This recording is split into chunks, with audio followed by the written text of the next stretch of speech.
Estamos de volta. Está liberado o comércio e cultivo de ostras e mexilhões de Cacupé, Santo Antônio de Lisboa e Sambaqui, em Florianópolis.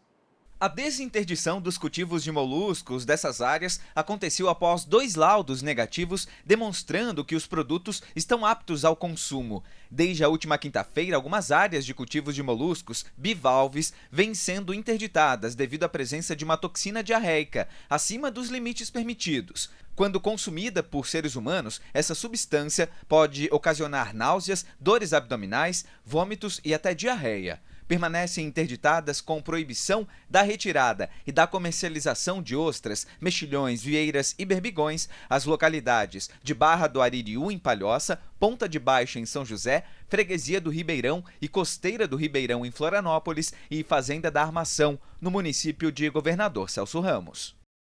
Quais os impactos da pandemia no mundo dos negócios? Como as empresas estão lidando com a crise e quais as perspectivas para o futuro? Essas foram algumas perguntas feitas por uma das maiores empresas de consultoria do mundo, a Deloitte. Essas perguntas foram feitas a mais de 1.000 empresários brasileiros. A pesquisa apontou que o agronegócio se destaca como um dos segmentos mais fortes e promissores. Veja os detalhes agora na série Agro, a força da economia catarinense.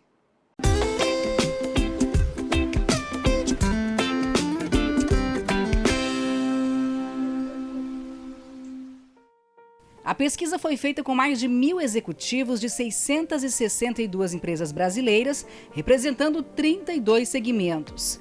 A maioria dos entrevistados apontou que deve ter redução de receitas e vendas, de volume de produção e prevê ainda problemas de inadimplência dos clientes. Quando perguntado sobre a recuperação dos negócios, 74% das empresas acreditam que ela vai demorar, talvez só se efetive no final do ano que vem. Apenas 17% apontaram perspectivas de uma recuperação ainda este ano. É o caso do agronegócio. O setor, de acordo com a pesquisa, é diferenciado, está distanciado dos demais e apresenta bons resultados. Ao contrário da maioria, deve manter a produção e as vendas em um bom ritmo.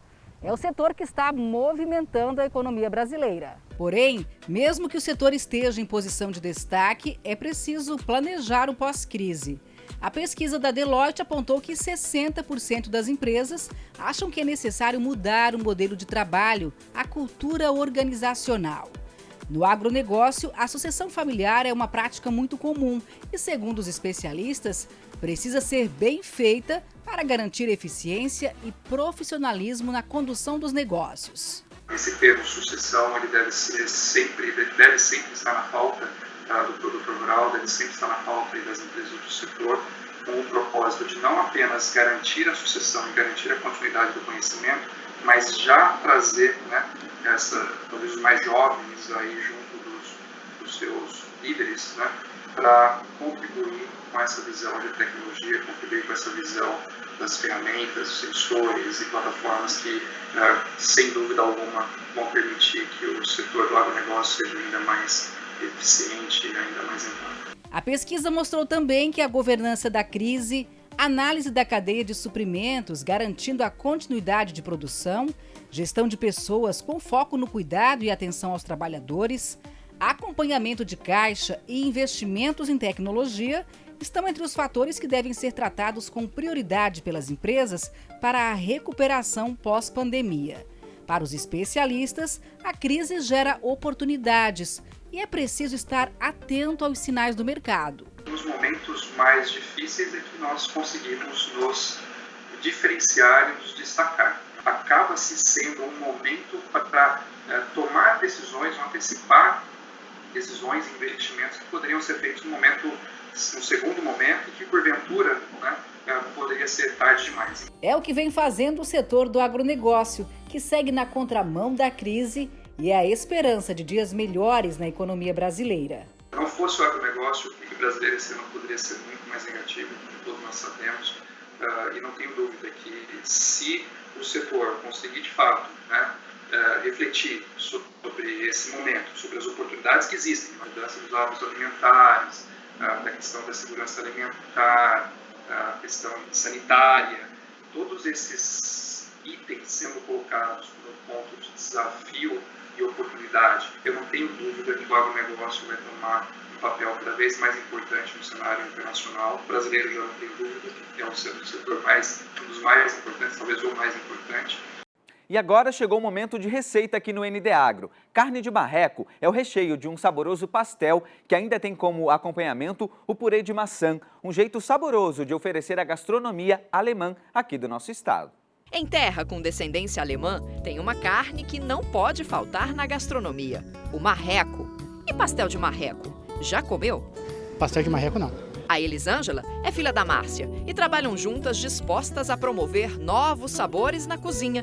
A tradição que elas tinham em casa virou um dos carros-chefes da pastelaria. O marreco é um prato muito tradicional nosso, aqui da nossa região. Todo domingo, o prato tradicional da família é se juntar e comer um marreco recheado, um marreco assado. A gente testou várias receitas, né? A gente foi adaptando conforme o gosto. Então, a gente gosta bastante de comer pastel, a gente sempre prova tudo que a gente está fazendo.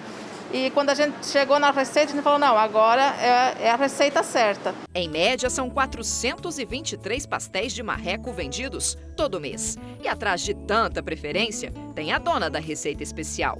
A Elisângela explica que a carne precisa ficar no tempero pelo menos por 12 horas, com folha de louro, sal e suco de laranja. O marreco tem que ser assado com a pele virada para cima, até dourar. Retire depois o caldo e a gordura e deixe reservado.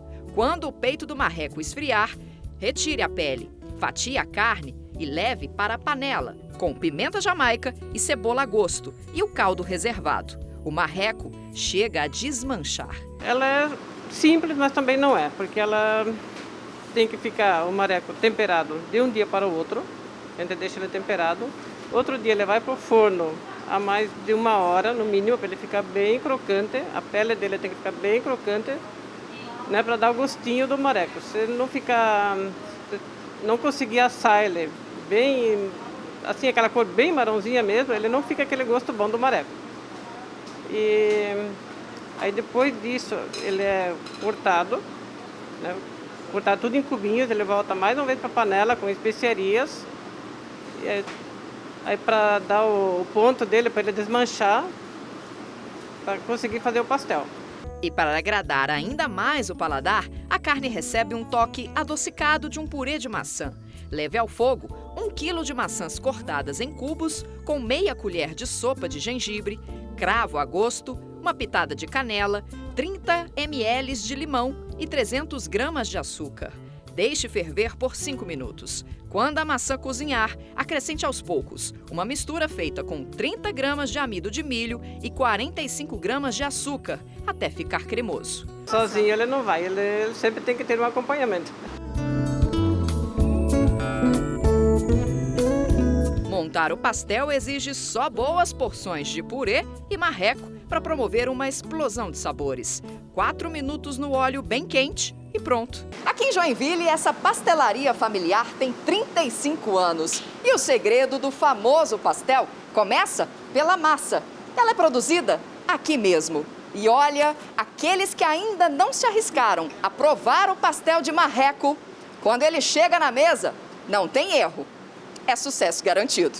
Lembra do nosso entrevistado do início da reportagem? Pois é, ele quis degustar essa iguaria. E... ele é muito gostoso. Ele tem um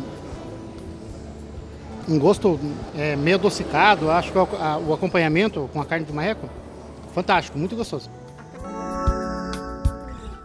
E assim a gente finaliza o ND Agro de hoje. Para você acessar outras notícias de Santa Catarina desse domingo, é só buscar as informações no nosso portal ND+. Uma boa semana e até domingo que vem. Tchau, tchau!